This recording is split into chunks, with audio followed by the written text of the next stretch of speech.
delighted to say that I have in the studio Chris Mundy, and Chris is from the Pine Rivers Neighbourhood Centre. Good morning, Chris. Good morning, Rosemary. It's good to have you back in the studio, especially coming all the way from Pine Rivers, but we ask you to do this so we can have a live interview, which is always good. So we look forward to it. Now, listen, with the Bankers Association, they alerted the community that banks were very willing to be able to help its customers.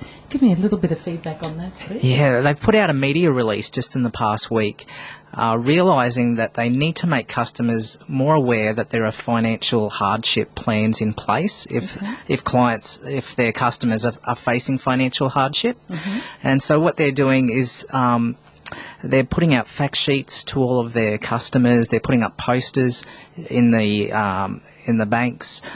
They're also educating their staff members to let their customers know that there are financial hardship plans that they can go down if they do get into financial hardship. Because, you know, people are really doing it tough right now, but why are people doing it tough, Chris? Well, there are three main reasons. The first is the cost of living. We're seeing particularly electricity prices increase dramatically, and the state government in their budget just recently announced that electricity prices are going to increase by $268 per year. In the Moreton Bay region, we're also going to see an increase in water costs.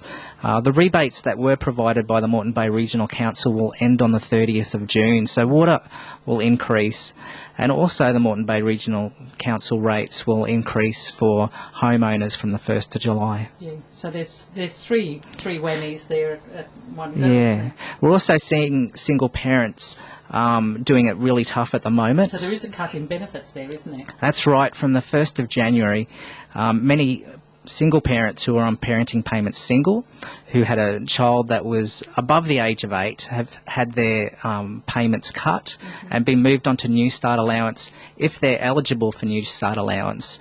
If they're not, they're really out on their own and have no access to a pensioner concession card to get benefits off their rates, electricity, rego, things like that. Yeah. And we're also seeing many redundancies as well. Many people in business and government are losing their jobs at the moment. Yeah. Actually, I met a person just the other night who said that, and she was a government job, she lost her job in March through redundancy. The redundancy payment doesn't kick in until later, apparently, and she can't get another role. Yes, and also the trap with that is that if someone receives a redundancy payment, they can't get any Centrelink benefits. No, until that's pretty well all worn out. Yes. Wow. Yeah. So much for having a little stash there for a rainy day. Yeah. Not good. So if people are facing a financial crisis, Chris, what can they do? Well, the most important thing is to not just put your head in the sand and try and ignore it and think it'll go away. The most important thing you need to do is you need to contact your bank as soon as you can and let them know that you're experiencing financial hardship. And they have a financial hardship team that will be able to talk through some of the financial details on what you can do if you are facing financial hardship. Well, one of the options could be changing your mortgage payments to interest-only payments, just as a short-term measure for you to get on top of things. If you're renting, it's important that you contact your landlord or real estate agent as early as possible and negotiate some kind of plan to be able to get on top of things. Now, just on that one, would the bank have somebody that might do a little bit of budgeting with the people? Do you think? Actually, there's not many banks that provide that service, but local neighbourhood centres so you guys also, can probably help there. Yeah, we can help people put together a budget. There's also other organisations such as Lifeline Financial Counselling. In fact, there's a Lifeline Financial Counselling service based in Caboolture that can help people get on top of their finances. Because, you know, if you're getting X number of dollars, that you're living around that, if then you lose that, it's very hard to adjust. So if somebody can show you how, It makes it a lot easier, doesn't it? Yeah, it does. And they can highlight ways that you can cut down in some areas, some of the non-essentials, and also reducing things like your energy costs and things like that can be helpful. Yeah. So what sort of traps do people fall into, when they get desperate? Well, there's a lot of payday lenders out there at the moment, such as Cash Converters and the Cash Store. And if people are in urgent need of cash straight away, they often will take out a payday loan from one of these lenders. They do charge around about 48% interest. In fact, the government has capped it at 48% interest, but they also pile on top of that fees and charges as well. So once people take out one loan, they're paying back high amounts of interest, which is putting them down below their income, and then they're needing to take out another one further down the track after they pay off the first one, and they just get caught in a cycle of debt. Around about 60% of people that go to payday lenders are Centrelink recipients, people who are already on low incomes. There's also rent-to-buy schemes. If people don't have access to a fridge or a washing machine or TV, they will rent them from radio rentals and rent them to buy, but they end up paying thousands and thousands of dollars for the things that they actually need. What are some of the innovative ways that people can do to save money, Chris? And no doubt you'd be telling these people just these things.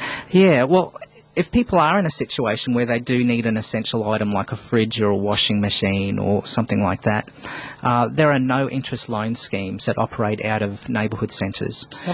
People can get a no interest loan if they're on a low income for up to $1,200 for an essential household item. And they can come in and the no interest loan scheme will gather together all of their bills, all of their agreements, all of their loans, and work out a budget with them. And so it's a bit of a financial education as well in getting a loan. People are going down the path of self-sustainable living. They're putting in veggie gardens in their backyard so they can grow their own food instead of buying it. People are conserving water and electricity, even just by turning power points off at the wall. People can save huge amounts of electricity, or turning down their hot water system to a lower temperature can also save a lot of electricity costs. People are budgeting better, cutting out the non-essentials. Tapping into community supermarkets. There are community supermarkets that are mainly operated by churches in the area, such as the North Lakes Pantry or the Sowers Food Mart at Kalanga, that sells low-cost food. You can buy boxes of cereal for 50 cents or $1 to keep your food costs right down. And they get this food from the food bank that's based over at South Brisbane, and selling at a very low cost. And just people selling things on eBay or Facebook or something like that is a way that people can get access to a little bit more income. And then listen, if you're in this situation, what organisations, Chris, can help? We know that we've got a few around, but obviously there's more. Yes, well, each of the neighbourhood centres in the Moreton Bay region can give lots of information on financial help and avenues of financial assistance. There's neighbourhood centres at Deception Bay, at Pine Rivers, at Caboolture, Bribie Island and Redcliffe. Also, there's an organisation called CAP, which is Christians Against Poverty. They're a free debt counselling service, and there's a couple of those organisations that operate in the Moreton Bay region. And they can counsel people. They can also negotiate debts that people might have with the debt companies and reduce those debts right down, if not waive them at all, waive them totally. Also, Lifeline Financial Counselling operates in Caboolture. People can contact Lifeline Financial Counselling. There's also a financial first aid hotline that Lifeline have set up on 1300 370 255. There's also a home energy saver scheme that the government has set up where you can call this home energy saver scheme and they'll give you tips on reducing energy bills. so people can save on their energy costs that way. Okay. So all of those little things are just helpers, aren't they, really? Yeah. And if you can save yourself getting into that spiral of downwardness, all the better. Listeners, I'm interviewing Chris from Pine River's Neighbourhood Centre, and Chris is just giving us some hints on how we can sort out our hardships if in fact we find that we are doing it very tough. And there's lots of ways of doing that. Chris, anything else that we should probably tell our listeners while I've still got you here? I would just say that a little adds up to a lot with our saving. Saving just a little bit every week adds up to a lot. That can really help us ride through some of the tough times, but also with our spending as well. Spending a little adds up to a lot also. Spending that little bit every single week on the unnecessary things can add up to thousands of dollars each year. And in these times when people are doing it so tough, to just keep that in mind, a little adds up to a lot. Yeah, so don't fool yourself that it's just a little bit. Yeah. Because that adds up. Yeah. Chris, we have run out of time, and I do thank you very much for coming in.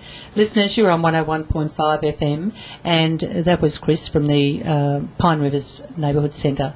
So head in there if you need a little bit of a hand. In the meantime, we're going to have Celine, and I know it's the second one of hers today, but I think you'll enjoy it. And this is When I Need You, and quite obviously there's a lot of people out there that need Chris and his workers. So let's have a listen to this.